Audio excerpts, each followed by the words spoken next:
नाही, मिसळ रेग्युलर आहे. खिमा पाव आणि मिसळ हे दोन कोल्हापूरचे स्पेशल आयटम असल्यामुळे नेहमी मिसळ खाणं होतंच. कोल्हापूरची बदनामी झाली, तिखट तिखट कोल्हापुरी होय होय होय.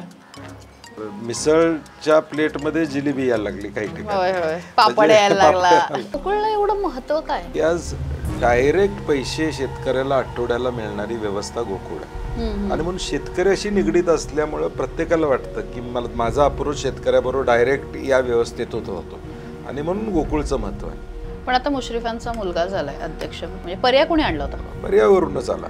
वरून म्हणजे कुठं? आता मला वाटतं की सगळ्या वर्तमानपत्रात छापून आलेल्या सगळ्या आम्हाला तुमच्याकडनं ऐकायचं. सांगली असेल किंवा इतर भागातून कोल्हापूरमध्ये काही लोक येऊन अशी कृत्य करतात अशी माहिती. आणि दुर्दैव आहे की जी कोल्हापूरची सांगलीबद्दल आता सगळ्यांना माहिती आहे सगळ्यांना. जग जाहीर आहे ते. आता म्हणजे नाव घ्यायची सुद्धा गरज नाही. तुम्हीच बोलला महाविकास आघाडी का पडली एवढी? सीट वाटप यामध्ये आम्ही तिन्ही पक्ष फार वेळ घालवला. काय इंटरेस्टिंग आतमध्ये चाललंय खरंच महायुतीत? नाही, सांगणं संयुक्तिक राहणार नाही. तो चांगलं चाललेलं नाही एवढं खरं आहे. मुन्ना भाडिकांची मैत्री का तुटली? काय म्हणताय, कसे आहात? बरं आहे. पाऊस आहे कोल्हापूरमध्ये आता आज, त्यामुळं सुरू आहे. थोडंसं मला राज्याबद्दल तुमच्याशी खूप बोलायचं आहे खरं तर. आता विरोधी पक्षनेते पदालाही नाव येतंय, त्यामुळे आता बऱ्याच गोष्टींवरती बोलायचं. मला आधी थोडंसं कोल्हापूरबद्दल बोलायचं ना, आपण बरंच राज्यावरती जाऊया. अगदी थेट प्रश्न, मुन्ना भाडिकांची मैत्री का तुटली? आता हा एक वेगळा विषय आहे, परंतु 2004 साली आम्ही सगळ्यांनी एकत्रित निवडणुका लढवल्या होत्या. परंतु 2009 साली लोकसभेच्या वेळी मंडलिक साहेबांच्या विरोधात त्यांना तिकीट द्यायचं आणि तो तिकिटाचा निर्णय पक्षाने राष्ट्रवादीने घेतला होता. परंतु तो निर्णय मी घेतला असं त्यांना सांगण्यात आलं आणि मी त्या संदर्भातला पुढाकार घेतला, कारण की आम्ही 5 वर्षे एकत्र होतो. त्यामुळं मी तसा निर्णय घेणं शक्य नव्हतं. वरूनच तो मेसेज त्या पद्धतीचा आला होता आणि त्यामुळं नंतर मग समज गैरसमज हे वाढत गेले आणि मग त्याचे परिणाम पुढे राजकीय होत गेले. तुम्ही पाऊल पण नाही टाकलं पुढे? नाही, 2014ला तो प्रयत्न झाला. बरं. हसन मुश्रीफ आमच्या जिल्ह्याचे नेते म्हणून त्यांनी पुढाकार घेतला आणि 2014ला लोकसभेला आम्ही काँग्रेस राष्ट्रवादी, महाविकास आघाडी नाही, काँग्रेस राष्ट्रवादी म्हणून त्यांना लोकसभेला पाठिंबा दिला. लोकसभाला माझी मदत, काँग्रेस पक्ष म्हणून आमची मदत त्यांना झाली. परंतु त्यानंतर असंच होतं की पुढं हे व्यवस्थित चालेल. परंतु विधानसभेला ताबडतोब त्यांनी त्यांच्या भावाला भाजपमधून माझ्या विरुद्ध उभं केलं आणि मग ती दरी वाढताना दिसली. अप्पांना का सोडलं? अप्पा महाडिकांना का सोडलं? म्हणजे गुरु एक फॅमिली एकच आहे शेवटी. त्यांच्या मार्गदर्शनाखालीच ही मंडळी सगळी काम करतात. कॉमन फ्रेंड असतील ना तुमच्या दोघांमधले, म्हणजे राजकीय असतील आणि वैयक्तिक असतील, मग तेही असे स्प्लिट झाले असं काही अनुभव? नाही, बऱ्यापैकी तसं होतं, कारण की शेवटी कोल्हापूर हे शहर लहान आहे आणि अनेक वर्षाचे संबंध असले तरी शेवटी हे राजकीय वैरत्व इथपर्यंत गेलं होतं की मग ते सगळीकडेच त्याचे परिणाम पाहायला मिळाले. पण मग आता राष्ट्रवादी फुटली रिसेंटली, आपण बघितलं की ज्या पद्धतीने महाराष्ट्रामध्ये पक्ष फुटीचं जे काही एक वारं आलं, मग मुश्रीफ अजित पवारांसोबत गेले. तुम्हाला तोटा झाला वैयक्तिकरित्या की जाहीर व्यासपीठावर एकत्र येता येत नाही वगैरे असं काही? 15 वर्ष या जिल्ह्यामध्ये काँग्रेस राष्ट्रवादी म्हणून आम्ही एकत्रितपणे काम केलं. मग महापालिका असेल, जिल्हा परिषद असेल, मार्केट कमिटी असतील, विविध साखर कारखाने असतील, सहकारामध्ये काही वेळा आम्ही एकत्र होतो, काही वेळा आम्ही एकत्र नव्हतो, परिस्थितीनुसार, कारण सहकारात पक्षीय राजकारण नसतं. परंतु आम्ही निश्चितपणे एकत्रितपणे या जिल्ह्यातल्या सहकारी संस्था वाचल्या पाहिजेत ही भूमिका आम्ही घेतली. कारण की आपण राज्यात बघतो जिल्हा मध्यवर्ती बँका अडचणीत आहेत. अशा वेळी आम्ही जिल्हा मध्यवर्ती बँकेत राजकारण न करता बँक टिकली पाहिजे ही भूमिका आम्ही प्रामुख्याने घेतो. आता ते महायुतीमध्ये राष्ट्रवादी गेल्यामुळं त्यांना शेवटी महायुती म्हणून लढावं लागेल, मला महाविकास आघाडी म्हणून लढावं लागेल. परंतु पूर्वीसुद्धा जिल्हा परिषद, महापालिका, नगरपालिका आम्ही वेगवेगळ्याच लढत होतो आणि पोस्ट पोल अलायन्स आमचा व्हायचा. त्यावेळी सुद्धा काँग्रेस राष्ट्रवादीचा पोस्ट पोल अलायन्स व्हायचा. आता तो होणार नाही, त्यामुळे आम्ही महाविकास आघाडी म्हणून ताकदीनं लढणार आहोत. पण म्हणजे हा एक तोटा वाटतो का, राजकीय तोटा वाटतो का कोल्हापूरचा विचार केला तर? राजकारणात बेरीज होत असते, वजा होत असतात. आता बेरजेचंही राजकारण कदाचित त्यातून होईल. त्यातून महाविकास आघाडी आमची आणि घट्ट होईल. नवीन लोक माझ्याशी संपर्कात येतील, कारण की ज्यावेळी व्हॅक्यूम तयार होतो राजकारणात त्यावेळी तो भरून काढला जातो. कोण ना कोणतरी भरतं असतं. तसं आता एक गट गेल्यानंतर दुसरा गट त्यामध्ये सक्रिय होतो आणि तो व्हॅक्यूम भरून निघतो. असं डोंगळ्यांचं काय झालं होतं आता जिल्हा बँकेचा विषय मला वाटते डोंगळेने गोकुळ चेअरमन पदाचा विषय मुंबईपर्यंत घेऊन जाणं गरजेचं नव्हतं, तो त्यांनी राज्यावर नेला. आणि मग शिंदेची त्याच्यामध्ये भूमिका होती. म्हणजे हे सगळंच, कारण की शेवटी सहकारातले निर्णय आम्ही इथं घेत असतो, जिल्ह्यामध्ये घेत असतो. राष्ट्रवादी म्हणून हसन मुश्रीफ जे असतील, काँग्रेस म्हणून मी आणि स्वर्गीय PN पाटील साहेब असतील, आम्ही निर्णय घ्यायचो. विनय कोरे तिकडं असतील, ते त्यांच्या पक्षाचे, आणि साधारणपणे जिल्ह्यातली समीकरणं, जिल्ह्यातलं बलाबल बघून निर्णय घेतले होते. परंतु दुर्दैवानं यावेळी मात्र ते निर्णय वरती गेले. नॅपकिन गेली, बारकी नॅपकिन, दोन नॅपकिन, नाही 2 घेऊन ये. असं कोल्हापूर असल्यानंतर मिसळ किती वेळा खाणं होतं, म्हणजे खरंच नाही, मिसळ रेग्युलर आहे. खिमापाव आणि मिसळ हे 2 कोल्हापूरचे स्पेशल आयटम असल्यामुळे नेहमी मिसळ खाणं होतंच. पण मग असं घरी बनते का काही स्पेशल स्पॉटवरची आवडते कसं? घरी बनते आणि आम्ही जातो. अनेक ठिकाणी कोल्हापूरमध्ये चांगल्या मिसळ मिळतात, त्यामुळे तिथेही जातो. असे नेते वगैरे जेव्हा येतात म्हणजे असे दौऱ्यावर वगैरे, तर मग मिसळची 100% महाराष्ट्रातला असू दे, देशातले कोणी आले की घरी जेवायला ज्यांना बोलवू त्यांना नाश्त्याला मिसळ आणि जेवणाला तांबडा पांढरा. ओके, हे फिक्स मेन्यू, त्याला पर्याय नाही. पांढरा आणि तांबडा रसाचे कुझिन जे आहे ते कुठं जमत नाही. म्हणजे लोक अनेकदा म्हणतात मला, कोल्हापुरातल्या पाण्यामध्येच कदाचित तो हे आहे, गोडवा असेल किंवा त्या पाण्यामधला काहीतरी असेल, की कोल्हापुरातला पांढरा आणि तांबडा रसा हा इथं येऊनच खावा असं प्रत्येकाला वाटतं. पण मग तेव्हा मजा येते का जेव्हा बाहेर, समजा तुम्ही पुण्यात आहात, मुंबईत आहात आणि लोक तांबडा पांढरा खायला, ती मजा येत नाही. तुम्ही काय त्यावर काय रिॲक्ट करता? नाही ठीक आहे, आता लोक प्रयत्न करतात. मुंबईमध्ये सुद्धा काही रेस्टॉरंट्स करतात, पुण्यामध्ये काही रेस्टॉरंट्स तसा प्रयत्न करतात. परंतु शेवटी करण्याच्या पद्धती प्रत्येकाच्या आहेत. आपण मिसळ बघितली तर आता मिसळच्या प्लेटमध्ये जिलेबी यायला लागली काही ठिकाणी, पापड यायला लागला. त्यामुळे आता प्रत्येकजण त्याला मल्टी कुझिन म्हणतो तसं आता सगळ्यात करा लागलेले. पक्षांच्या जशा आघाडी आणि युती वेगवेगळ्या झाल्या तसं प्लेटमध्ये सुद्धा आता व्हायला लागलेलं आहे. तुम्ही आता कधी घेणार?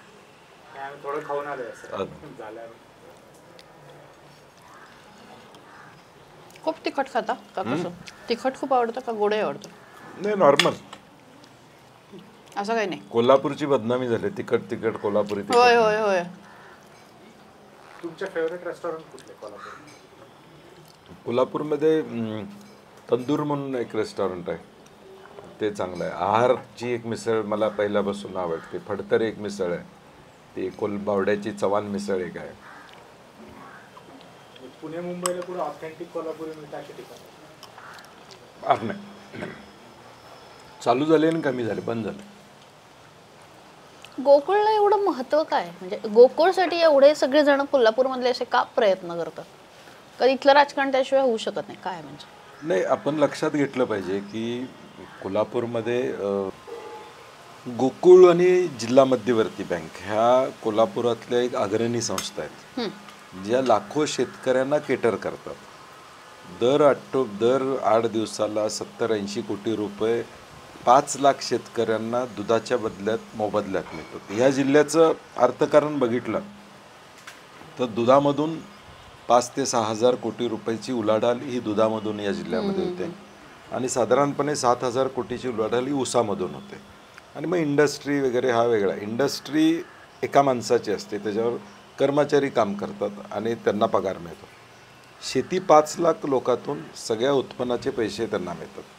आणि सुदैवानं स्वर्गीय आनंदराव पाटील चुयेकरांनी गोकुळचा पाया चांगला रचला, आणि त्यानंतर अरुण नरके साहेब असतील, या सगळ्यांनी हे नेटवर्क एवढं स्ट्रॉंग केलं की आज डायरेक्ट पैसे शेतकऱ्याला आठवड्याला मिळणारी व्यवस्था गोकुळ आहे.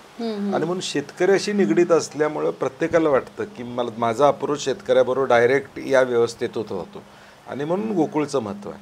कारण की डायरेक्ट शेतकऱ्यांच्या घरापर्यंत पोचता येतं.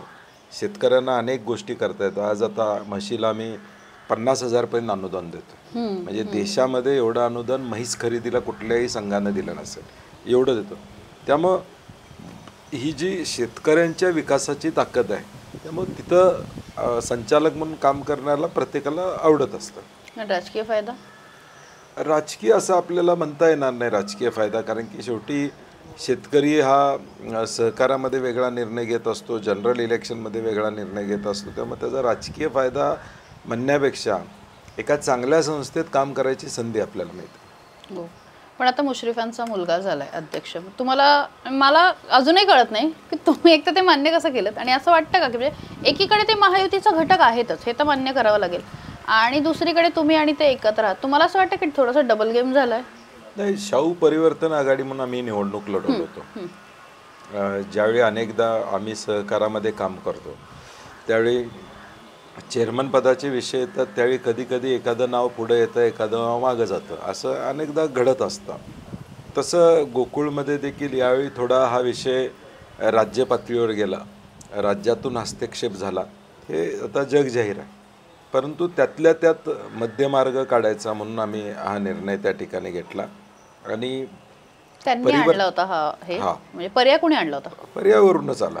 वरून म्हणजे कुठं? आता मला वाटतं की सगळ्या वर्तमानपत्रात छापून आलेल्या आहे सगळ्या गोष्टी आलेल्या आहेत. परंतु मला वाटते राज्यस्तरावरून ह्याच्यावर हस्तक्षेप झाला असं म्हणायला काय हरकत नाही, जो गरजेचा नव्हता. म्हणजे त्याची सुरुवात अरुण डोंगरेंनी हा विषय राज्यस्तरावर घेऊन गेल्यामुळे हा विषय झाला. आणि मग शेवटी राज्यातल्या नेतृत्वांनाही वाटलं असेल की बाबा इथं आपल्या विचाराचा चेअरमन व्हावा, असं कदाचित त्यांना वाटलं असेल. ठीक आहे, हरकत नाही, तो विचार त्यांनी ठेवला. परंतु शेवटी परिवर्तन आघाडी म्हणूनच ते निवडून आले होते, आणि म्हणून आत्ता देखील त्यांनी झाल्यावर सुद्धा सांगितलं की परिवर्तन आघाडी म्हणूनच मी चेअरमन झालेलो. महाविकास आघाडी का पडली एवढी विधानसभेमध्ये? म्हणजे ओव्हर कॉन्फिडन्स झाला का, काय काय झालं नेमकं? तुम्ही आता ॲनालिसिस करताना काय वाटतं? नाही, लोकसभेचा निकाल हा प्रचंड यशस्वी निकाल आम्हाला लागला. एक नरेटिव्ह लोकसभेला आमचे नेते राहुल गांधींनी या देशामध्ये सेट केलं होतं, आणि वस्तुस्थिती त्यांनी लोकांच्यापर्यंत सांगितली होती की भाजप कशा पद्धतीनं घटना जी आपली डॉक्टर बाबासाहेब आंबेडकरांनी दिलेली आहे त्याच्यावर अतिक्रमण करतं, हे अनेक भाजपच्या लोकांच्या वक्तव्यावरून सिद्ध झालं होतं. आणि तो मेसेज लोकांच्यापर्यंत पोचवायला यशस्वी झाले होते. भारत जोडो यात्रेच्या माध्यमातून एक वातावरण ते निर्माण झालं होतं. परंतु मला वाटते सीट वाटप यामध्ये आम्ही तिन्ही पक्ष फार वेळ घालवला. पहिलं ते सीट वाटपाचा आकडा निश्चित करायला पाहिजे होता, आणि मग पुढं जायला. मी त्या बैठकीत होतो, त्यामुळं बोट एकमेकावर बोट दाखवून चालणार नाही, आम्ही सगळे जबाबदार. आणि तो कदाचित निर्णय लवकर झाला असता, आणि जो वेळ आम्हाला प्रचाराला किंवा लोकांशी संवाद साधायला पाहिजे होता तो कदाचित आम्हाला मिळाला. आणि जे 12,000 बूथ आमचे प्लसमध्ये होते ते 12,000 बूथ भाजपनं कॉन्सन्ट्रेट केले, आणि आम्ही थोडं गाफील होतो म्हणायला हरकत नाही. आणि लोकसभेला हा मॅन्डेट आला आहे तर 100% विधानसभेला आम्ही येऊ अशा पद्धतीचं होतं. दुसरं, ज्यावेळी हरियाणा आणि महाराष्ट्र या दोन निवडणुकांची वेळापत्रकं बदलण्यात आली, आम्ही त्याचवेळी सुप्रीम कोर्टात जायला पाहिजे होतं, आणि हरियाणाबरोबरच या निवडणुका घ्या म्हणून सांगायला पाहिजे होतं. ऐकलं असतं निवडणूक आयोगानं, नाही हा पुढचा प्रश्न आहे, तो एक विषय होता. त्याचा फायदा महायुती सरकारनं घेतला, इलेक्शन पुढं ढकलल्या, लाडकी बहीण योजनासारखी योजना जाहीर करण्यात आली, आणि देशाच्या इतिहासात पुढच्या 3 महिन्याचे पैसे देण्यात आले. असं कधी होत नाही. म्हणजे पात्रता आहे का नाही, त्याला तो उद्या महिन्याभरानं तो काय व्यक्तीचं अस्तित्व काय असणार आहे याचा कुठलाही विचार केला नाही. आणि डिसेंबरपर्यंतचे पैसे म्हणजे एक कायदा मोडून, नियम मोडून, म्हणजे फक्त मतासाठी आम्ही डिसेंबरपर्यंतचे पैसे, असं कधी होत नाही. कुठली योजना सरकारची देशभरात ही पुढच्या महिन्यासाठी, पुढच्या दिवसासाठी नसते, त्या महिन्यासाठी असते. रेशनचं धान्य 2 महिन्याचं झाल्यावर पुढच्या 2 महिन्याचं घ्यावं लागतं, पुढच्या 6 महिन्याचं मिळत नाही. आता अडचण आहे म्हणून ते 3-3 महिन्याचं, 2-2 महिन्याचं एकत्र करून द्यायला लागलेत, हा भाग वेगळा.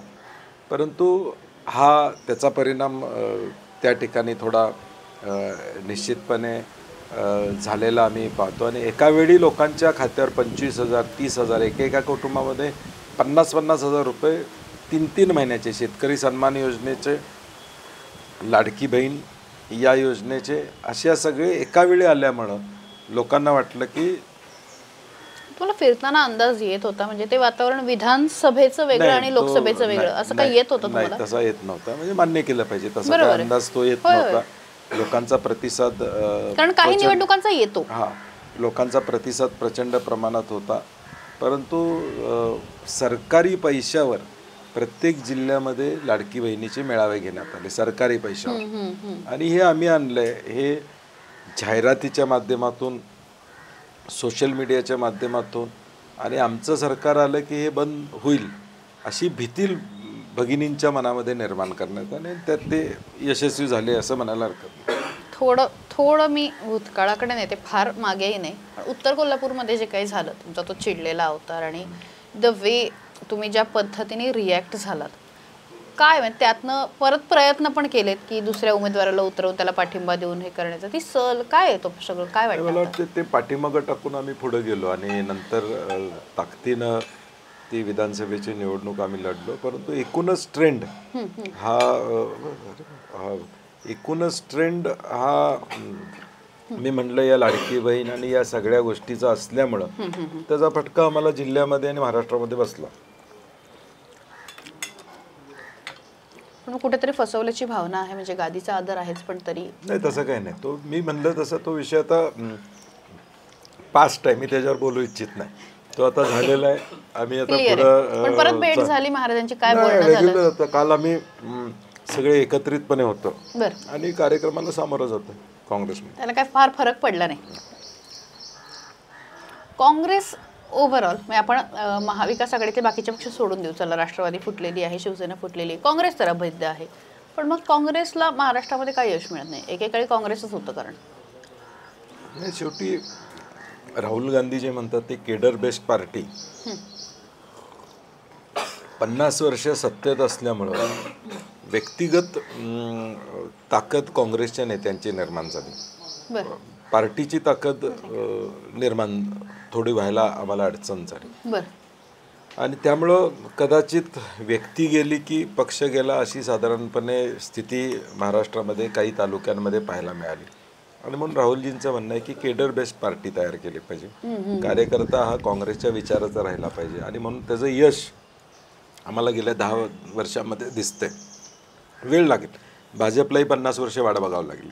जनसंघापासून त्यांना प्रयत्न वेळ लागला. आम्ही म्हणत नाही तेवढा वेळ आम्हाला लागेल. परंतु आमचा वोटर बेस हा आहे काँग्रेसचा विकासाचा voter base, secular voter base किंवा काँग्रेसच आपल्याला आपले अश्रू पुसू शकतं हे लोकांना साधारणपणे माहीत आहे. आणि त्यामुळं थोडा आत्ता जरी सेटबॅक बसला असला तरी हळूहळू व्हॅक्यूम भरून निघेल आणि नवी पिढी त्यामध्ये ॲक्टिव्ह होईल. खूप चांगले चांगले नेत्यांनी काँग्रेस सोडलं, म्हणजे अशोक चव्हाण असतील किंवा हर्षवर्धन पाटील असतील, की अनेक वर्ष तुम्ही सुद्धा त्यांच्या मांडीला लावून बसले, मंत्रिपद उपभोगली, आमदार झाले आणि तरी पक्ष सोडला. काय वाटतं? वैयक्तिक निर्णय हे उत्तर सोडून दुसरं दे. परिस्थितीनुसार म्हणजे शेवटी आम्ही पक्ष म्हणून विचार केला तर पक्षातून मिळालेल्या लोकांनी जाऊ नये ही साधारणपणे धारणा असतेच. परंतु आता प्रत्येकाचा तो वैयक्तिक निर्णय जसं तुम्ही म्हणाला तसं तो वैयक्तिक निर्णय आहे आणि त्याचा नुकसान निश्चितपणे झालेला आम्हाला काही प्रमाणामध्ये दिसते. परंतु त्यानंतर लोकसभेला त्याचा परिणाम झाला नाही. म्हणजे याचा अर्थ काय की व्यक्ती गेला म्हणून लोक जातात असं नाही. आपण कशा पद्धतीनं ती निवडणूक हाताळतो त्याच्यावर आपलं यश अवलंबून असते असं माझं मत आहे. पण आता सत्यजित तांबेंचा फॉर एक्झाम्पल आम्ही इंटरव्ह्यू घेतला, त्यांचं असं म्हणणं आहे की राहुल गांधी अप्रोचेबलच नाही. मग हे सगळं अपयश हे राहुल गांधींच्या माथी बरेच नेते थोपवतात की वरपर्यंत जाता येत नाही, ते फोनही घेत नाहीत. तुमचा फोन घेतात का? नाही, मला ह्यातलं असं म्हणायचं आहे की राहुलजी हे सगळ्यांना भेटत असतात. सत्यजित तांबेंच्या घरी मुक्कामाला होते ते, त्यामुळे त्यांनी मुळात हे वक्तव्य करायलाच नको पाहिजे होतं असं माझं मत आहे. कारण की इतकी वर्ष काँग्रेसमध्ये राहिल्यानंतर अशा पद्धतीचं वक्तव्य करणं संयुक्तिक नाही असं मला वाटतं. आणि आमचा अनुभव राहुल गांधींच्या बाबतीत वैयक्तिक माझा विचार केला तर माझ्या आयुष्यात राहुल गांधींच्यामुळंच अनेक चांगल्या गोष्टी घडलेल्या आहेत. उदाहरणार्थ म्हणजे माझ्या आमदारकीचं तिकीट असू दे, 2015च्या तिकिटाच्या वेळी विधान परिषदचं तिकीट असू दे, किंवा इतर बाबतीत ज्यावेळी भूमिका घ्यावी लागते त्यावेळी ते कणखरपणे आमच्या बाजूने उभे राहतात. आम्ही ज्यावेळी भेटायला वेळ मागतो त्यावेळी आमची भेट होते, चर्चा होते, त्याचा उहापोह करण्यात अर्थ किती नाही. वेळ देतो? नाही, आम्ही पाऊण तास त्यांच्यावर बसलेला आहे, बरं, सिरियस चर्चा केलेल्या आहेत. ऐकतात सगळं, आपण सगळं समजतोय. ऐकून घेतात, नोट करतात, आम्हाला परत प्रश्न विचारतात. म्हणजे काय आज काय झालं की काँग्रेसमध्ये राहुलजींना टार्गेट केलं की शेवटी राहुलजींना टार्गेट का भाजप करते, त्यांची भीती आहे म्हणूनच करते ना. नाही, भाजप राहू द्या, नाही, नाही. तुमचेच नाही नेते. नाही, मग माझं म्हणणं आमच्या पक्षातल्या लोकांना असं आहे की तुम्ही सत्तेची पदं सगळी भोगल्यानंतर हे बोलणं किती संयुक्तिक आहे. मग सत्तेत असताना तुम्ही या सगळ्या गोष्टीचा विचार का केला नाही. तेव्हा मला वाटते हे चुकीचं आहे, ते भेटत नाहीत वगैरे म्हणणं चुकीचं आहे. शेवटी देशातला पक्ष चालवत असताना त्यांच्या प्रायोरिटीज फिक्स्ड आहेत. ज्यावेळी आता आमच्या विधानसभेनंतर जवळजवळ 2 बैठका त्यांच्याबरोबर झाल्या. खरगे साहेब वेळ देत आहेत, त्यामुळे असं म्हणता येणार नाही की भेटत नाहीत. मला वाटते निदान त्या लोकशाहीमध्ये काँग्रेसमधला माणूस बोलण्याचा प्रयत्न करतो. भाजपमध्ये असं कोण बोलते का बघू की फोन लावता का आता राहुल गांधींना? नाही, फोन लावण्या एवढं माझं महत्त्वाचं काम पाहिजे, तुमच्यासाठी मी फोन लावायची गरज नाही. पण मग ते नाही, उचलतात नाही, तसं माझा एजेंडा तो आहे की राहुल गांधींसारख्या देशाच्या नेत्याला ज्यावेळी मी फोन लावतोय ते तेवढं महत्त्वाचं माझं काम पाहिजे. पण होतो का असं? तुम्हाला दाखवायसाठी किंवा मीडियाला दाखवायसाठी मी फोन लावणार नाही. पण लावता का? नाही नाही, आम्हाला ज्यावेळी गरज असते, ज्यावेळी येता संघर्षाचा मोमेंट असतो, निवडणुकीमध्ये अनेक वेळा तशा पद्धतीचे फोन होत असतात, झालेले आहेत, आम्ही तो अनुभव घेतलेला आहे. परंतु दाखवायसाठी करणं हे संयुक्तिक नाही. गरज असेल आम्ही मेसेज दिला तर आम्हाला फोन येतो, लगेच भेट मिळते, मग याच्या पलीकडे. परंतु शेवटी त्याचा सिरियसनेस पाहिजे. आमच्या फोनमध्ये त्यांचा निर्णय काहीतरी मागायचा आहे, आम्हाला त्यांचा सल्ला घ्यायचा आहे. गप्पा मारायला तर फोन करणं संयुक्तिक असणार नाही.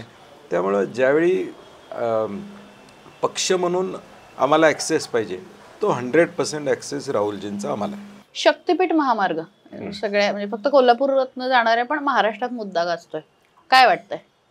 नाही, हा गरज नसलेला महामार्ग आहे. Nagpur Ratnagiri highway already existing आहे, ज्या हायवेवर 25-30% पेक्षा ट्रॅफिक नाही आहे. बरं. आणि अशा परिस्थितीमध्ये या नव्या हायवेची गरज नाही.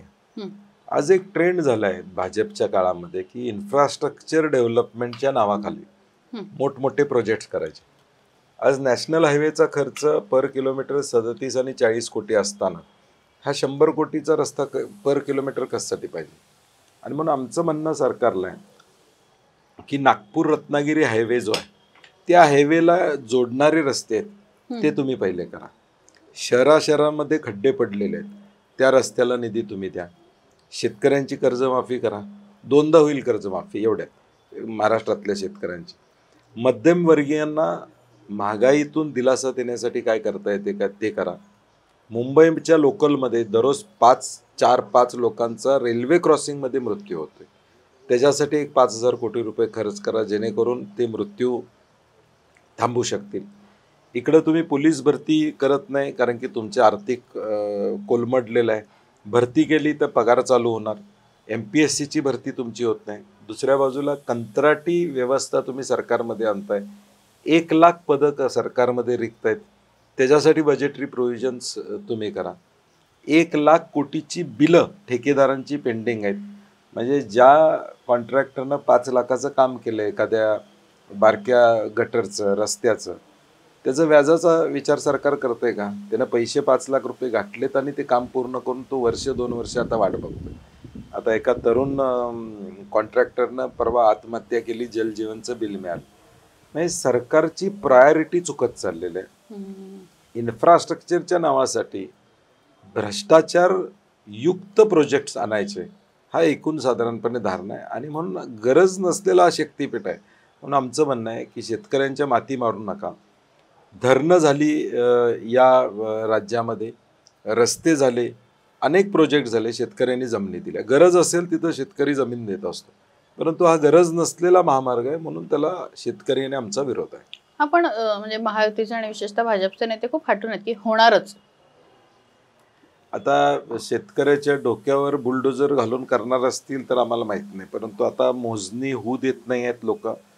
शेवटी काल छत्रपती संभाजीनगरमध्ये या 12 जिल्ह्यातल्या अधिकाऱ्यांना बोलवून घेऊन मोजणीला विरोध झाला, तरी कशा पद्धतीनं करावी, ऑफिसमध्ये बसून तुम्ही नकाशे आता तयार करा अशा सूचना अधिकाऱ्यांनी दिल्यात. म्हणजे शेतकऱ्यांना मान्य नाही.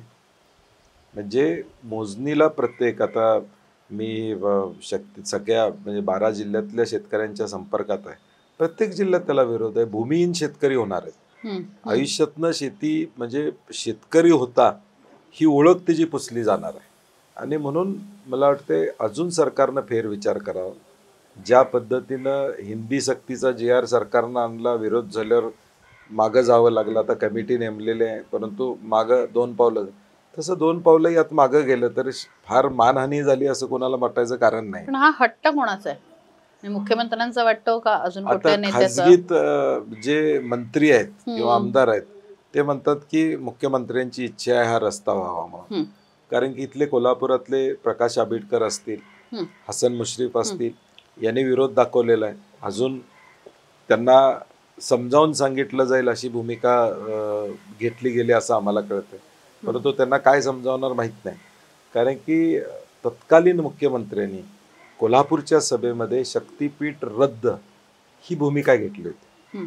आणि मी वैज्ञानिक दृष्ट्या म्हणतोय की ज्यावेळी एकनाथ शिंदेजींनी इथं राजकीय व्यासपीठावर ही भूमिका घेतली त्यावेळी ते काळीजभाऊ मुख्यमंत्री नव्हते, ते मुख्यमंत्री होते.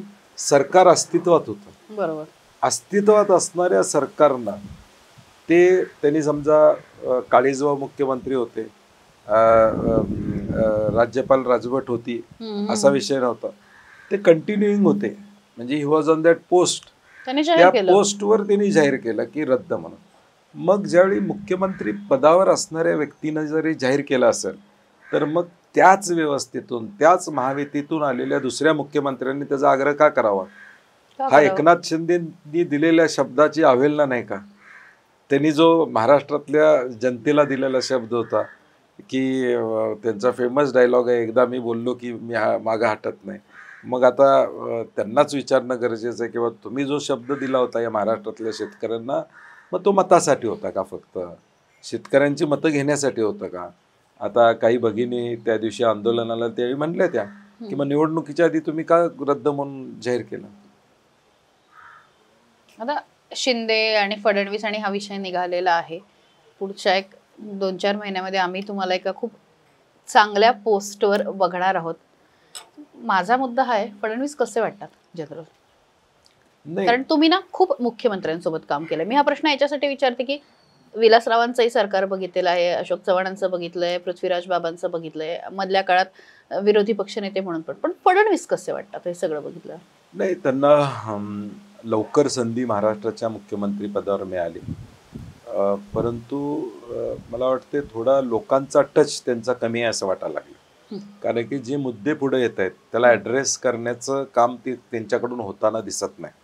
म्हणजे ज्यावेळी मागच्या एकनाथ शिंदेंच्या काळामध्ये मराठा आरक्षणाचा विषय होता तो त्यांच्या अगेन्स्टमध्ये गेलेला आपण पाहिलं. अगदी मराठवाड्यामध्ये त्यांच्या सभा लोकसभेला भाजपनं घेतल्या नाहीत. हे त्याचं आत्मपरीक्षण त्यांनी करणं गरजेचं आहे. आणि त्यामुळं मिळालेल्या संधीतून आपण महाराष्ट्रासाठी काय करतोय, लोकांच्या भावनेचा आदर करतोय का, हा अभ्यास करणं गरजेचं आहे. कारण की महाराष्ट्र हे गोव्यासारखं लहान राज्य नाही, महाराष्ट्र हे मोठं राज्य आहे आणि फ्लोटिंग पॉप्युलेशन प्रचंड असणारं राज्य आहे. अस्मिता बाळगणाऱ्या वर्ग या राज्यामध्ये प्रचंड आहे. या राज्याचा जो काय कणा आहे तो शेती आणि उद्योग या 2 विषयावर अवलंबून असणार आहे. आणि म्हणून या सगळ्या घटकांचा विचार करून या राज्याला पुढं घेऊन जाणं हे गरजेचं आहे. आणि थोडं मन मोठं ठेवून अनेक गोष्टी करता येणं शक्य असतं. मला वाटतंय त्यांनी करणं अपेक्षित आहे. भेट होते त्यांच्याशी, बोलणं वगैरे होतं? नाही, कामाच्या निमित्तानं आम्ही विरोधी पक्षात असलो तरी नाही, वैयक्तिक ज्यावेळी तुम्ही सार्वजनिक कामासाठी जाता त्यावेळी त्यांचा कुठलाही अनुभव वाईट आहे असं मी म्हणणार नाही आता तर. त्यामुळे आम्ही सार्वजनिक कामं ज्यावेळी एखाद्या विषयाचं सांगतो त्यावेळी ते त्याला रिस्पॉन्स करतात. परंतु राजकीय असलं तर मात्र आता म्हणजे अजित दादा पण त्यांच्यासोबत गेलेले आहे. तुम्हाला काय वाटतं दादांचा हा निर्णय जेव्हा आपण बाहेरून बघतो म्हणजे दादांना फायदेशीर ठरेल का भविष्यात रिटर्न यावं लागेल? नाही, मला वाटत नाही की अजितदादा आणि एकनाथ शिंदेंना हा फायदेशीर ठरेल. त्यांचं आत्ता ज्या पद्धतीनं दोन्ही पक्ष इनकमिंग करायला लागलेत याचा अर्थ उद्याच्या निवडणुका हे स्वतंत्र होणार आहेत. 2029लाही महायुतीचं एकत्रित निवडणूक लढण्याचा निर्णय असेल असं मला वाटत नाही. आणि म्हणून आत्ता जे इनकमिंग चाललेलं म्हणजे भाजपच्या आमदाराच्या विरोधात पडलेला उमेदवार घेतला जातोय. शिंदे गटाच्या आमदाराच्या विरोधात भाजप उमेदवार तिथे तिथला 2 नंबरचा उमेदवार घेतोय. शिंदे किंवा अजितदादांचे आमदाराच्या विरोधातला उमेदवार शिंदे गट किंवा भाजप घेताना दिसते. म्हणजे हे जे काही समीकरण चाललेलं आहे हे कदाचित स्थानिक स्वराज्य संस्थेत आपला टक्का वाढवायसाठी असणारं राजकारण असू शकतं किंवा दुसरं उद्या 2029ची निवडणूक वेगवेगळी लढण्याची तयारी तिन्ही पक्ष करताना दिसतात. कदाचित भाजपला आता हे 2 पक्ष बॅगेज नको असतील. पण मला ना आता अगदी या मोमेंटला तुमच्या अनेक मित्र असतील आमदार जे मंत्री आहेत किंवा महायुतीमध्ये आहे जे चांगले असं काहीतरी सांगा ना की जे असं माहिती नाहीये काय इंटरेस्टिंग आतमध्ये चाललंय खरंच महायुतीत. नाही, हे आता आपण जे बघतोय संजय शिरसाटांचं प्रकरण असेल किंवा संजय गायकवाडांचं प्रकरण असेल किंवा ज्या माहित्या बाहेर येतात त्याचा अर्थ हे व्यवस्थित चाललेलं नाही. आता ते एखादं काहीतरी इंटरेस्टिंग स्टोरी ते सांगणं संयुक्तिक राहणार नाही. कारण की शेवटी एखादा पुरावा असल्याशिवाय बोलणं आपण बरोबर असणार नाही. आम्हाला काही गोष्टी माहीत असतात परंतु त्याची वाच्यता करा. परंतु चांगलं चाललेलं नाही एवढं खरं आहे. 3 पक्षामध्ये जे वातावरण आहे ते व्यवस्थित नाही आहे. मी सातत्यानं सांगतो हा नॅचरल अलायन्स नाही, हा आउट ऑफ कंपल्शन झालेला अलायन्स आहे. त्यामुळे तो नॅचरल असू शकत नाही. त्यामुळे हे एकत्रित येणं हे आउट ऑफ कंपल्शन एकत्र आलेले आहेत. हा गरज म्हणजे अडचणीतून एकत्र आलेले आहेत. नॅचरली अलायन्स म्हणून आता काँग्रेस राष्ट्रवादी आम्ही नॅचरल अलायन्स म्हणून 15-20 वर्ष काम केलेलं आहे. उद्धव ठाकरे साहेबांची शिवसेना आणि भाजप हे नॅचरल अलायन्स म्हणून एकत्र राहिलेले आहेत.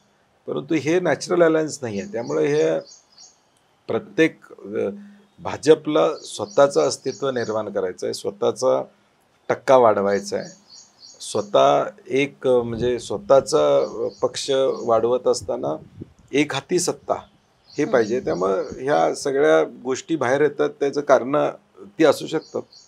उद्धव ठाकरेंचा विषय नाही गेला. उद्धव ठाकरे कसे आहेत म्हणजे आधी कसे वाटायचे आणि त्यांच्यासोबत काम केल्यानंतर काय काय मत झालं? नाही, उद्धव साहेब हे एक भावनिक नेतृत्व असं माझं मत आहे.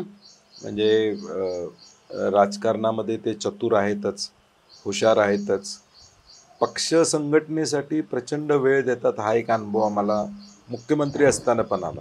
म्हणजे एखाद्या शाखा प्रमुखाचा व्हॉट्सअप आला तरी त्याच्यावर सुद्धा ते रिॲक्ट होतात, ताबडतोब त्याच्यावर म्हणजे त्याचा ॲड्रेस करतात. हे त्यांचं नेटवर्किंग स्टाईल म्हणजे स्वर्गीय बाळासाहेब ठाकरे साहेबांच्या नंतर शिवसेना जी वाढली मोठी झाली महाराष्ट्रामध्ये, मला वाटते कदाचित हा बारकावा त्यामधला असेल की शाखा प्रमुखाला देखील सेनाप्रमुख म्हणून त्यांच्याकडं ॲक्सेस जो त्यांनी व्हॉट्सॲपच्या माध्यमातून किंवा कशाच्या माध्यमातून दिलेला आहे, संपर्क प्रमुखांच्या माध्यमातून वारंवार ते मुख्यमंत्री असताना सुद्धा पक्षाच्या लोकांना भेट देत होते.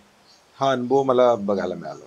पण म्हणजे प्रशासकीय बाबतीत पण त्यांच्यावरती काही प्रमाणात टीका पण झाली. ऑफकोर्स ते नवीनच होते त्यात प्रश्नच नाही, पण कसं म्हणजे काम करताना काय काय जाणवलं? प्रशासकीय बाबतीत टीका होणं मला वाटते पूर्वी मंत्री म्हणून किंवा आमदार म्हणून त्यांनी कुठेही भूमिका बजावली नव्हती. आणि मग थोडं प्रत्येक माणूस त्या पदावर गेल्यानंतर कारण शेवटी अल्टिमेट सही ही मुख्यमंत्र्यांची असते एखाद्या निर्णयावर. बरोबर. त्यामुळे प्रत्येक वेळा थोडा विचार करावाच लागतो आणि ते काय चुकीचं असं मी म्हणणार नाही. परंतु त्या काळामध्ये कोविड होता. कोविडच्या काळामध्ये आम्ही महाविकास आघाडी सरकार म्हणून या राज्यातल्या लोकांना एक शाश्वत सरकार देण्याचं काम केलं. म्हणजे ज्या पद्धतीनं उत्तर प्रदेशमध्ये काही घटना घडल्या तसं महाराष्ट्रामध्ये घडलं नाही. कोविड सेंटर्सपासून लोकांना एक विश्वास, आत्मविश्वास देण्याचं काम महाविकास सरकार म्हणून उद्धवजींच्या नेतृत्वाखाली आम्ही दिलेलं आहे. त्यामुळं वर्ष दीड वर्षाचा काळ हा कोविडचा गेल्यामुळं तसं विकासाच्या बाबतीत फार स्कोप त्या काळामध्ये राहिला नाही. परंतु तरी देखील जो वेळ मिळाला त्यामध्ये अनेक चांगल्या गोष्टी या राज्यात करण्याची भूमिका आम्ही त्या काळात घेतली. डाऊन टू अर्थ आहेत असं हो, डाऊन टू नॉर्मल भेटायला. नॉर्मल. आता ते विधान परिषदमध्ये माझ्या शेजारीच होय, बसतात. म्हणूनच त्यामुळं विचारलं. आणि म्हणजे राजकीय ठीक आहे, राजकीय शेवटी त्यांच्या भूमिका वेगवेगळ्या बरोबर. किंवा विचार वेगवेगळे असले तरी व्यक्ती माणूस म्हणून व्यक्तिमत्व एकदम जॉली म्हणजे भावना सर ते काय ठाकरेंचं ती स्टाईलच आहे त्यांची स्टाईल ती. असल्यामुळं. असं कधी वाटलं होतं का म्हणजे शिवसेनेसोबत आपण जाऊ? आणि नाही, आता 2019ला ती परिस्थिती निर्माण झाली. होय, होय. त्यांचं आणि भाजपचं काय भांडण झालं बंद खोलीतलं ते आपल्याला माहित नाही. नाही. परंतु त्यावेळी पवार साहेबांनी, आदरणीय आमच्या नेत्या सोनियाजी असतील, राहुलजी असतील, या सगळ्यांनी निर्णय घेतला की आपण सरकारमध्ये एकत्रित काम करूया, महाराष्ट्राच्या हितासाठी एक स्थिर सरकार द्यावं, ही भूमिका घेऊन आम्ही एकत्रित आलो. एकनाथ शिंदेचं कोल्हापूरवर फार लक्ष असतं, फार प्रेम आहे, जाणवतं का? नाही, असं काही प्रेम म्हणता येणार नाही. आता काही लोक त्यांच्याबरोबर गेल्यामुळं त्यांना थोडी ताकद मिळाली. पूर्वी कधी फार त्यांचं कोल्हापूरला येणं जाणं होतं असं मला वाटत नाही. म्हणजे मंत्री झाल्यानंतर शेवटी महाविकास आघाडीमध्ये असताना उद्धव ठाकरे साहेब पुराच्या वेळी त्यांना पाठवायचे, कोविडच्या वेळी त्यांना सांगायचे हे करा म्हणून. त्यामुळे त्यांचे थोडे संबंध कोल्हापूरचे तसे वाढले. तसे पूर्वी 10-15 वर्षात शिवसेना म्हणून तसे वाढले म्हणता येणार नाही. सीमा प्रश्नाच्या संदर्भात आंदोलनाच्या वेळी त्यांचा सक्रिय सहभाग असायचा. आणि ज्यावेळी खालची लोक त्यांना मिळतात त्यावेळी प्रत्येकाला वाटत असते की मला विस्तार करायचा, आणि म्हणून कदाचित त्या भावनेतून ते कोल्हापूरवर लक्ष ठेवत असतील. पण जेव्हा MBA होतं आणि ते कोल्हापुरात यायचे तेव्हा तुमच्याकडे वगैरे यायचं, म्हणजे एकत्र तुम्ही फिरायचं वगैरे? नाही, त्यावेळी फार येणं जाणं त्यांचं कोल्हापूरमध्ये झालं नाही. 1-2-3 तास मला वाटते आले असतील, मला आठवत नाही. परंतु त्यावेळी भेटीगाठी आमच्या व्हायच्या, तो काही विषय नाही. अलीकडे जनसुरक्षा विधेयकाचा मुद्दा पण खूप चर्चेमध्ये आहे. म्हणजे त्याच्यावरती खूप मतमतांतर येतात आणि पुन्हा पुन्हा पटवून दिला जाण्याचा प्रयत्न होतोय की प्रायव्हसी हे नाही होते वगैरे. काय वाटतं तुम्हाला जनसुरक्षा विधेयक? नाही, मुळात ज्यावेळी हा कायदा मागच्या वेळी आला त्यावेळी तो जॉईंट सिलेक्शन कमिटीकडे पाठवण्यात आला. मी त्या जॉईंट सिलेक्शन कमिटीमध्ये होतो. 5 बैठकांमध्ये 3 बैठकींना मी हजर होतो. शेवटची बैठक अत्यंत आम्हाला विश्वासात न घेता वेळ बदलण्यात आली, तारीख बदलण्यात आली. मुळात या कायद्याची गरज काय हा प्रश्न आम्ही सातत्याने केला. एका बाजूला केंद्रीय मंत्री सांगतात की 70% 80% नक्षलवाद देशातला संपलेला. मुख्यमंत्री महोदय सांगतात की आता गडचिरोलीमध्ये एका तालुक्यापुरता नक्षलवाद शिल्लक आहे. मग या कायद्याची गरज काय असा प्रश्न होता. दुसरा, UAPA कायदा जो देशामध्ये आहे तो भारताची सार्वभौमता आणि अखंडता याला बाधा आणणाऱ्याच्या विरोधात त्यातली तरतुदी आहे. मग आमचं म्हणणं होतं की तुम्हाला या सगळ्या तरतुदी, नक्षलवाद जर असेल तर तो महाराष्ट्रापुरता नाही आहे, देशभर आहे असं गृहीत धरूया. आणि देशभर असेल तर मग UAPA कायद्यामध्ये जसं भारतीय न्यायसंहिता आता नवीन काही कलमं आपण ॲड केली, तर तशा पद्धतीनं तुम्ही UAPA कायद्यात बदल करा, तुम्हाला गरज काय. आणि म्हणून हा कायदा शंकास्पद आहे. मायोइस्ट म्हणजे लेफ्ट एक्स्ट्रीमिस्ट हे होम मिनिस्ट्रीचं एक शब्द आहे. नक्षलवाद, अर्बन नक्षल किंवा ह्याच्याच हे ठरवणार कसं तुम्ही? आमचा मूळ म्हणजे त्याचं ठरवणार कसं की तुम्ही हा उद्या आता एखादं आंदोलन केलं आणि ते आंदोलन महाराष्ट्राच्या संदर्भातलं आहे आणि मग ते माओइस्टशी जोडलं गेलं तर काय करणार? मध्यंतरी पुण्यामध्ये आपण बघितलं की लॅपटॉपमध्ये वेगवेगळ्या गोष्टी घालण्यात आल्या, हे कोर्टामध्ये समोर निदर्शनास आलं. म्हणजे हा कायद्याचा दुरुपयोग 100% होणार याची आम्हाला खात्री पटलेली आहे. आणि म्हणून त्या 3ही बैठकांमध्ये आम्ही अनेक सूचना केल्या. बावनकुळेजींनी त्या सूचना मान्य केल्या परंतु कायद्यात आले नाहीत. अच्छा. आणि 25 तारखेला ज्यावेळी फायनल ड्राफ्टची मीटिंग त्यांनी 25 तारखेला ठेवली, 25 तारखेला त्यावेळी 24ला मी, जयंत पाटीलजी, अंबादास दानवेजी आम्ही सगळे मुंबईमध्ये पोचलो आणि 24ला संध्याकाळपर्यंत 25च्या मीटिंगची वेळ आम्हाला कळवली जात नव्हती. बर. आणि म्हणून आम्ही शेवटी फोन केला की काय आहे, तर म्हटलं नाही मीटिंग पुढं ढकलणार आहे. म्हटलं आम्ही आलोय, मागच्या महिन्यात ठरलं की आपण 25ला बसायचं बरोबर. आणि 26 तारखेला शाहू जयंती, आमचे कार्यक्रम आम्ही घेतलेले आहेत, अनेक प्रोग्राम्स प्रत्येकानं घेतलेले आहेत आणि 25ची मीटिंग तुम्ही फायनल केली होती.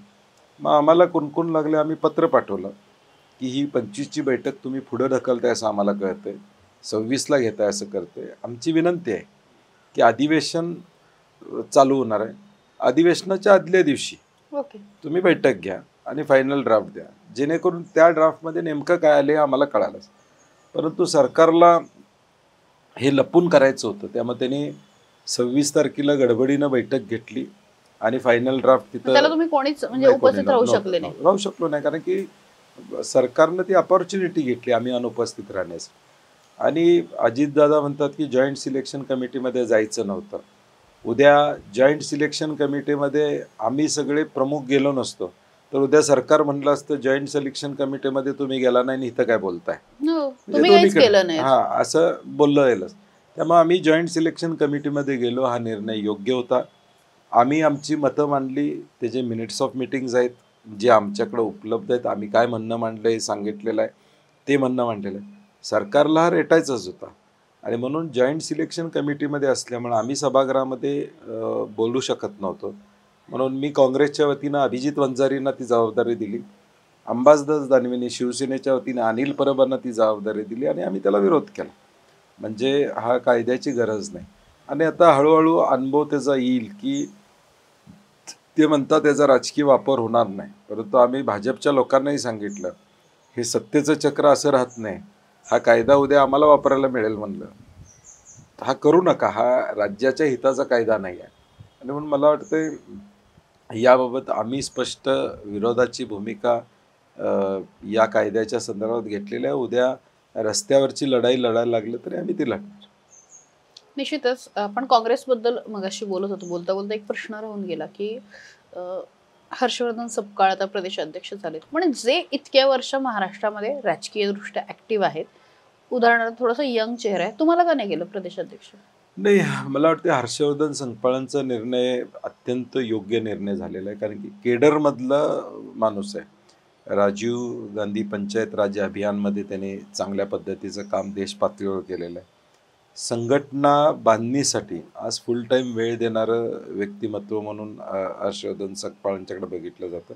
आणि काँग्रेसचे आमदार आहेत, मूळचे काँग्रेसचे आहेत, सगळा इतिहास त्यांचा बॅकग्राऊंड काँग्रेसचा आहे. आता राजकारणामध्ये काही गोष्टी ग्लॅमरस झालेल्या आहेत, म्हणजे प्रत्येक गोष्टीमागं ग्लॅमर पाहिजे असं एक वातावरण झालेलं आहे. कारण की आम्ही बघतो तुमच्या माध्यमातून की आम्ही चांगल्या सूचना केल्या तर त्याची हेडलाईन होत नाही, परंतु टीका केली तर ताबडतोब ती ब्रेकिंग न्यूज होते. आता पत्रकार ज्यावेळी आम्हाला भेटतात त्यावेळी काहीतरी असं बोलावं असं म्हणतात, म्हणजे ब्रेकिंग न्यूज लागते आता तुम्हा सगळ्यांना. आता हर्षवर्धन संकपाळ यातून थोडे बाजूला होऊन गरज नसलेलं बोलण्यापेक्षा पक्षाच्या हिताचं बोलणं, मुद्द्याला धरून बोलणं, एक सुसंस्कृत चेहरा महाराष्ट्राला आम्ही देण्याचा प्रयत्न दिलेला आहे. आणि शेवटी पक्षामध्ये टीमवर्क असतं. म्हणजे मी पश्चिम महाराष्ट्रामध्ये, मराठवाड्यात आमचे काही नेते आहेत, विदर्भात आमचे काही नेते आहेत, आम्ही मंत्री म्हणून काम केलेलं आहे, मुंबईत आमचे नेते, हे सगळे मिळून हा पक्ष पुढे घेऊन असं पण एक चर्चा आहे की त्यांना फार सहकार्य होत नाहीत, बरेच नेते नाराज आहेत वगैरे वगैरे. हा भाजपचा प्लॅन असतो की र्युमर मिल्स चालू करायचे. आता आम्हाला परवा कळालं की रवींद्र चव्हाणांना बावनकुळे सहकार्य करत नाहीत. र्युमर आहे, खरं आहे. मग आता म्हणजे हा र्युमर आहे, तसं काही नाही. सगळेजण हर्षवर्धन संकपाळांना सहकार्य करतात. आणि आता पदयात्रा काढल्या त्यांनी, बीडमध्ये देशमुखांच्या संदर्भातली पदयात्रा त्यांनी काढली, परभणीमध्ये शेतकऱ्यांच्या संदर्भातली काढली, नांदेड झालं, म्हणजे सगळीकडे सगळे लोक त्यांच्या बरोबर आहेत. शेवटी नेतृत्वानी ज्यावेळी निर्णय घेतला गेला त्यावेळी तो नेतृत्वाचा निर्णय मान्य करून पुढे जाणारा हा शिस्तीचा काँग्रेस पक्ष. विशाळगडचं मध्यंतरी जे काही प्रकरण झालं होतं, म्हणजे कोल्हापूर कायम पुरोगामी म्हणून ओळखलं जातं आणि अशा शहरामध्ये सुद्धा अशा पद्धतीच्या घटना होणं कसं बघता याच्याकडे? नाही, मला वाटतं कोल्हापूरला छत्रपती शाहू महाराजांचा इतिहास आहे आणि तो बऱ्याच जणांना खुपतो हे आता आम्हाला जाणवायला लागलेलं आहे. म्हणजे शाहूंचा विचार, छत्रपती शिवाजी महाराजांचा विचार, महात्मा ज्योतिबा फुलेंचा विचार, सावित्रीबाईंचा विचार किंवा डॉक्टर बाबासाहेब आंबेडकरांचा विचार, या विचारापासून एक वेगळा विचार तयार करायचा, महात्मा गांधींच्या विचारापासून वेगळा तयार करायचा असा प्रयत्न. आणि विशेष करून कोल्हापूरमध्ये हे टार्गेट केलं जाते कारण की अनेक आंदोलनं असतील. स्वर्गीय एन डी पाटलांच्या माध्यमातून सीमा प्रश्नाचं ज्योत कायम तेवत कुणी ठेवली तर एन डी साहेबांच्यामुळे ती तेवत राहिली. शेतकऱ्यांचे प्रश्न कुणी तेवत ठेवले ते एन डी साहेबांच्यामुळे कोल्हापुरातल्या आंदोलनामुळे अनेक गोष्टी घडलेल्या आम्ही पाहिल्या. आणि म्हणून कोल्हापूरवर सातत्यानं या पद्धतीनं टार्गेट करण्याचा प्रयत्न झाला. मागच्या वेळी मिरज दंगलीमध्ये देखील कोल्हापूरला टार्गेट करण्यात आलं. आत्तासुद्धा हा विषय झाला. विशेष करून सांगली असेल किंवा इतर भागातून कोल्हापूरमध्ये काही लोक येऊन अशी कृत्य करतात अशी माहिती आहे. आणि दुर्दैव आहे की जी कोल्हापूरची सांगलीबद्दल आता सगळ्यांना माहिती आहे सगळ्यांना. जग जाहीर आहे ते. आता म्हणजे नाव घ्यायची सुद्धा गरज नाही. तुम्हीच बोलला म्हणजे मी विचारलं, मी प्रश्न विचारला. नाही मी प्रश्न विचारला, मी म्हणलं काय, कारण तुम्ही नाव घेत नव्हते. नाही मी नाव घेतलं. नाव आम्ही घेतोच, उघडपणे नाव घेतो. खरं ज्यावेळी मी सांगली म्हणलं त्यावेळी पहिलं नाव तुमच्या डोक्यात त्यांचं आलं. म्हणजे हे किती सत्य सगळ्यांच्यापर्यंत पोहोचलेलं आहे. मी प्रश्न विचारला, ते सत्य किती पोचलेलं आहे. साताऱ्यातलं पुसेगावच्या वेळचा विषय असू दे किंवा कोल्हापुरातला विषय असू दे, बाहेरून गाड्या आल्या हे पोलिसांना माहीत आहे. पोलिसांनी ती खबरदारी घेतली नाही. म्हणजे ज्यावेळी जिल्हा पोलीस प्रमुखांच्यावर मी बोललो, मी म्हणलं तुम्ही 11 वाजता नाकाबंदी करायला लागलाय, तुम्ही पहाटे 6ला करायला पाहिजे ती नाकाबंदी. ज्यावेळी ऑलरेडी लोक कोल्हापुरात आले आणि मग तुम्ही नाकाबंदी 11ला करताय. म्हणजे कुठंतरी हे व्हावं अशी भावना होती का? एक व्हर्टिकल डिव्हिजन कोल्हापूरमध्ये करता येईल का हा प्रयत्न त्यामध्ये झाला. फार गंभीर आहे. आणि रोजगारावर चर्चा झाली नाही किंवा महागाईवर चर्चा होत नाही, परंतु अशा पद्धतीनं समाजामध्ये तेढ निर्माण कोल्हापूरमध्ये करण्याचा प्रयत्न. आणि ते टार्गेट होते काही, म्हणजे कोल्हापूर असेल, संगमनेर असेल, महाराष्ट्रातल्या अनेक भागामध्ये अमरावती असेल, इथं स्पेसिफिक टार्गेट करून जिथं सेक्युलर वोट आहे, जो विकासाच्या बाजूनं वोट करतो, त्याचं डायव्हर्जन करण्याचा प्रयत्न झाला. परंतु ठीक आहे, काही काळापुरतं त्यांना यश मिळेल, परंतु हे कन्सिस्टंट असणार आहे कारण इथं शाहूंचा विचार प्रचंड रुजलेला आहे आणि तो राहील. जाता आता एक शेवटचा प्रश्न, बंटी पाटलांना राग कधी येतो? नाही, मला राग कधी येत नाही. मी शांत असतो. असंच माझी इमेज आहे. कृपा करून माझी इमेज रागीट आपण करू नका. श्रावण पाळता? आतापर्यंत तरी पाळलेला, आजच्या तारखेपर्यंत. सुरुवातच आहे. मोबाईल कुठला? आयफोन आहे? आयफोन आहे. कुठला आहे? 14 आहे काय? लेटेस्ट आहे? 15 नसेल मला वाटतं. 15 असेल. काय म्हणजे लेटेस्ट असतो. किती फोन ठेवताय तू सोबत? नाही, 2च फोन आहेत माझे. 2च फोन आहेत. आणि काय म्हणजे लेटेस्ट काय बघता? वेब सिरीज वगैरे? नाही, आता स्क्रीन टाइम जास्त ट्विटरवर जातो सध्या. ट्विटरवर जातो. ट्विटरवर. वेब सिरीज वगैरे काय फॉलो करता? नाही, बघतो मी. नेटफ्लिक्स असेल, प्राईम व्हिडिओ असेल किंवा हे ज्यावेळी वेळ मिळतो डाउनलोड करून ट्रेनमध्ये किंवा विमानात बसतो, वाचन करायचं असेल तर ते करतो. आता एक मॅक्स्टर म्हणून एक ऍप आलेला आहे ज्याच्यावर सगळे मॅगझिन्स आणि पुस्तकं मिळतात, म्हणजे किंडल सारखं. ओके. त्यामुळे ते सध्या आता ते चालू केलेलं आहे. वाचायला आवडतं बेसिकली? काय वाचता? मराठी, इंग्लिश किंवा काय विषय? माझं स्पेसिफिक काही नाही. अनेक जण पुस्तकं देतात, ते वाचतो. आता परवा कोल्हापूरमध्ये सगळ्या नवोदित कवीने एक कवितेचं पुस्तक प्रकाशन माझ्याकडे ठेवलं होतं, ते वाचायला आता घेतलेलं. तर जे येईल ते वाचायचं. कविता वगैरे पण आवडतात? आवडतात वाचायला. कोणाच्या आवडतात? नाही, असं स्पेसिफिक नाही. आता काय झालंय, पूर्वीचा काळ विंदा करिंदकरांपासून सगळ्यांचा काळ वेगळा होता. आणि आत्ताचे अनेक कवी नवे आहेत. म्हणजे परवाच्या पुस्तकात अनेक नव्या लोकांनी कविता लिहिलेल्या पाहिल्या, म्हणजे नाव आता मला ऑफ हँड सांगता येणार नाही, परंतु अनेक नवे कवी येत आहेत. प्रत्येक जण ना कुठून तरी ऊर्जा घेत असतो. एखाद्या लेखकाकडनं घेतो, एखाद्या कवितेतनं घेतो, कशातनं. तुम्ही कुठनं घेता? म्हणजे कशातनं तुम्हाला एनर्जी मिळते की आता मला लढण्यासाठी एनर्जी, आज मी थकलोय आणि मला ती घ्यायची आहे? कुठनं घेता? ते जनतेपासून येते. लोकांना भेटणं हीच माझी एनर्जी आहे असं मला वाटतं. लोक हीच एनर्जी आहे. लोक हीच एनर्जी. पण मग काही मेडिटेशन करता का, योगा वगैरे नाही, काय? मेडिटेशन योगावर ते आमचं पटलेलं नाही, मेडिटेशन आणि योगा. परंतु एक्सरसाइज रेग्युलर सकाळी मी 7 ते 8 माझं जिम आणि करता? एक्सरसाइज करतो. एक तुमचा व्हिडिओ बघितला मी की ज्याच्यामध्ये तुमचं फॅमिली फंक्शन होतं आणि सगळे खूप भावनिक झाले होते. फॅमिली हा प्रत्येकाचा एक ना कनेक्टचा भाग असतो. मला परत त्याच्याबद्दल ऐकायचं की ते लहानपण, आई वडील आणि ते भावंड, कसं होतं ते सगळे दिवस? नाही, त्यावेळी मोबाईल नव्हता. आत्ताची जनरेशन इंस्टाग्रामवर एकमेकाच्या टचमध्ये आहे. म्हणजे आज कुणालाही विचारलं की भाऊ भेटला का, बहीण भेटला, तर ते म्हणतात इंस्टाग्रामवर आमचं चर्चा झालेली आहे म्हणतात. त्यावेळी तो नव्हतं सगळी साधनं, आणि त्यामुळं एकमेकाला भेटणं, एकमेकाला आधार देणं, इमोशनल जे बॉन्डिंग असतं ते बहीण भावांचं त्या काळामध्ये सातत्यानं होतं. आणि आम्ही सगळे एकत्र शाळेला जाणं, पुढं एकत्रित येणं. इतक्या मोठ्या घरात नव्हते, पण बाकी तुम्हाला बाकी सगळं नॉर्मल होतं. म्हणजे सकाळी भाकरी भाजी खाऊनच 9 वाजता शाळेला जाणे हा ठरलेला दिनक्रम होता. आणि संध्याकाळी आल्यावर जेवायचं आणि मग बाकीचं काय असेल ते करायचं. त्यामुळे नॉर्मल फॅमिली म्हणून. मार वगैरे खायचं का? म्हणजे हो, भरपूर. खाल्लाय? मी परवा एका कार्यक्रमात सांगितलं, म्हणलं आता शाळेत शिक्षकांनी ओरडलं की आई वडील तक्रार घेऊन येतात की आमच्या मुलाला का ओरडलं. मी म्हणलो आम्ही चूक असली तरी मार खायची पाळी यायची. म्हणलं दुसऱ्याची चूक असली तरी, म्हणलं अशी परिस्थिती होती म्हणलं. आणि त्यामुळं या सगळ्यातून गेल्यामुळं कदाचित मानसिकदृष्ट्या आमची पिढी घट्ट झालेली असं माझं मत आहे. भावा बहिणींना फोन होतो म्हणजे अजून किती दिवसात नव्हतो? रेग्युलर होतो. रेग्युलर होतो. रेग्युलर आमचे व्हॉट्सअप ग्रुप आहे, रेग्युलर भेटत बघता, रिप्लाय देता? असतो, रिप्लाय देतो, सगळे टच मध्ये असतात. वाढदिवसाच्या शुभेच्छा, काय सेलिब्रेशन ते वगैरे सुरूच असतं.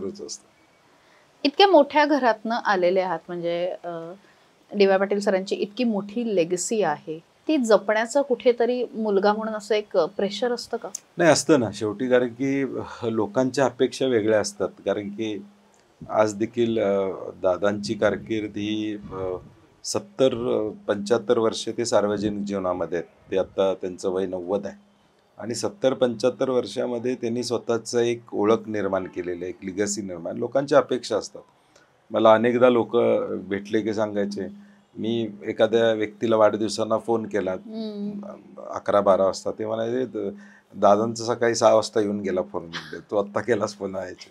म्हणजे हा प्रेशर, पिअर प्रेशर असतोच. कारण की ज्यावेळी वडील एक मोठे असतात त्यावेळी त्याचं पिअर प्रेशर मुलगा म्हणून असतं. आणि आपण कुठं चुकू नये, आपल्या हातून कुठली चूक घडू नये, आणि आपण व्यवस्थित राहिलं पाहिजे, हे प्रेशर असतं. आईवडिलांचं असतं तसं. वडील त्यांची इमेज एवढी प्रचंड देशभरामध्ये, आज डी.वाय. पाटील हे ब्रँड नेम झालेलं आहे. आज दिल्लीत असू दे, परदेशात असू दे.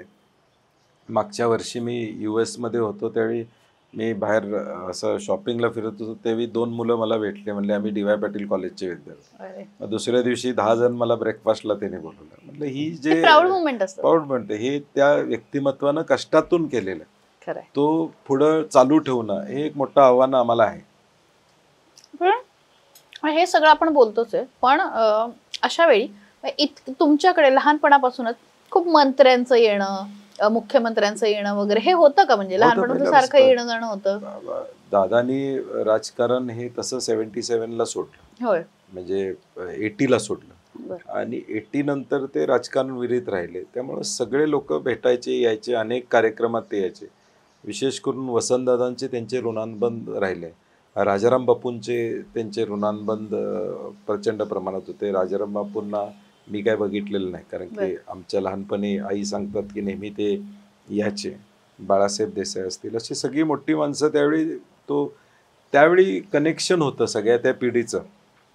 आत्ता ते कनेक्शन राजकारणामध्ये पण दुर्दैवानं नाही आहे आता. म्हणजे त्यावेळी सगळे एकमेकाला घेऊन जायचे, एकमेकाला बोलायचे. काल माझ्या मोठ्या बंधूंना शिरोळे साहेब भेटले पुण्यामध्ये आणि ते म्हणले आम्हाला 50 वर्षापूर्वी आम्ही शंकरराव चव्हाण साहेब दादांच्या बरोबर या ठिकाणी गेलतो, त्या ठिकाणी गेलतो, ते सांग म्हणजे तो एक कनेक्शन त्यांचा नेहमीच राहिलेला आहे. म्हणजे मला वाटतं तुम्ही पण घड्याळ बघितलंय. आपण अगदी शेवटचे 1-2 प्रश्न घेऊया. विलासरावांच्या काही आठवणी आहेत का, अशी एखादी घटना जी लक्षात राहिली आहे? नाही ते एक देशमुख साहेब हे मोठं व्यक्तिमत्व होतं महाराष्ट्राला, म्हणजे महाराष्ट्राची खरी जनतेचं ओळखणारं व्यक्तिमत्व होतं असं माझं मत आहे. आणि पूर्वीपासून ते कोल्हापुरात यायचे. कोल्हापूरवर त्यांचं विशेष प्रेम. मला वाटते लातूरपेक्षा त्यांचे दौरे कोल्हापूरमध्ये जास्त झाले असतील. म्हणजे एवढं त्यांचं कोल्हापूरमध्ये कायम संबंध. स्वर्गीय PN पाटलांचे त्यांचे चांगले संबंध होते आणि त्यामुळं आम्ही सगळी मंडळी नेहमीच त्यांच्यावर आकर्षित असायचो. आणि ज्यावेळी 2010ला मी मंत्री झालो त्यावेळी पृथ्वीराज चव्हाण साहेबांच्या समोर पालकमंत्री कुठं द्यायचं वगैरे चर्चा चालली होती. आणि त्यांनी मी, हर्षवर्धन पाटीलजी, बाळासाहेब थोरात, मला वाटतं नितीन राऊत असे 4-5 जण बसलो होतो. आणि त्यांनी पहिलं सांगितलं की विलासराव देशमुख साहेबांचा फोन होता आणि बंटी तुला लातूरचं द्यायला सांगितलं. मी म्हणलं ठीक आहे, मला आनंदच आहे म्हणलं लातूरला पालकमंत्रीपद मिळते. आणि मला त्यावेळी कोल्हापूरऐवजी लातूर घेतणं हे मला महाराष्ट्राचा अभ्यास करायसाठी फायदेशीर ठरलं. कदाचित देशमुख साहेबांनी तो विचार करून मला पालकमंत्रीपद लातूरचं मला द्या म्हणून सांगितलं. मराठवाड्याचा अभ्यास त्यावेळी झाला, लातूरचा अभ्यास झाला आणि देशमुख साहेबांच्यावर अजून जवळ काम करायची संधी मला अनेकदा अनेक कार्यक्रमामध्ये. ते केंद्रीय मंत्री होते, अनेक दौऱ्यावरती यायचे. त्यांचं बोलणं, कार्यकर्त्यांना ॲड्रेस करणं, आलेल्या कार्यकर्त्याला नावानिशी ओळखणं, त्याची समस्या सोडून घेणं, अनेक बारकावे. मला वाटते पवारसाहेब असतील, विलासराव देशमुख साहेब असतील, या सगळ्यांच्याबरोबर आपण जर वेळ घालवला तर आपल्याला बरंचसं शिकायला आपल्याला मिळते असं माझं मत आहे. म्हणून या सगळ्या मंडळींच्याकडून आम्ही सगळेच जण शिकलेलो आहोत. त्यामुळे त्यांच्याबद्दल माझ्या मनामध्ये प्रचंड चांगल्या भावना आहेत. कारण की विश्वास त्यांना प्रत्येक गोष्टीचा असायचा. 2004 साली मी अपक्षपणे ज्यावेळी निवडून आलो पहिल्यांदा विधानसभा, त्यावेळी सगळे तिथं बसले होते आणि ते म्हणत होते की बंटी पाटलांना फोन लावायला पाहिजे, ते अपक्ष निवडून आलेत आपल्याकडे घेण्यासाठी. तर ते म्हणले फोन लावू नका त्याला, तो काँग्रेस बरोबरच राहणार. हा कॉन्फिडन्स एखाद्या नेत्याला आपल्याबद्दल असणं हे अत्यंत महत्वाचं आहे. रॅपिड फायर राऊंड आहे. मी नाव घेते व्यक्तीचं, काय वाटतंय ते एका वाक्यात सांगा. नरेंद्र मोदी. आता काय बोलायचं, shrewd. Amit Shah. Same. Nitin Gadkari. Positive. Sharad Pawar. Proactive म्हणता येईल या वयामध्ये. म्हणजे या वयामध्ये त्यांचा प्रोएक्टिव्हनेस मला वाटते कुठं ऑलराऊंडर प्रोएक्टिव्ह असं म्हणायला हरकत नाही. राज ठाकरे. राज ठाकरे आता भेट होते का, म्हणजे गप्पा वगैरे अशा काही झालं? नाही, बरेच दिवस भेट नाही, तर पूर्वी भेट व्हायची त्यांची इन्स्टंट कॉफी. कारण की इन्स्टंट रिॲक्शन असते त्यांची कुठल्याही गोष्टीला, असं मला वाटतं. Thank you very much. मजा आली.